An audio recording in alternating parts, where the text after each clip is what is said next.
Hey, what's up, guys? This is Glucky Whitey, and today I'm going to be reviewing a 1963 Austin Healey Roadster 3000 Mark II made by Matchbox. It's, well, off-white in color, as you can see. Pretty well detailed car. I really actually like it.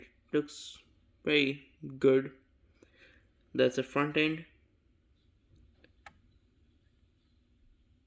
Good looking car. That's the interior,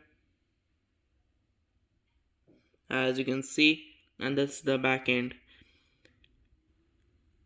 Has all the logos on it and the tail lights, and this is the back of or the base plate, and this is the back of the box. Doesn't say much, but yeah, that's pretty much it. So thanks for watching, and I'll see you all later. Bye.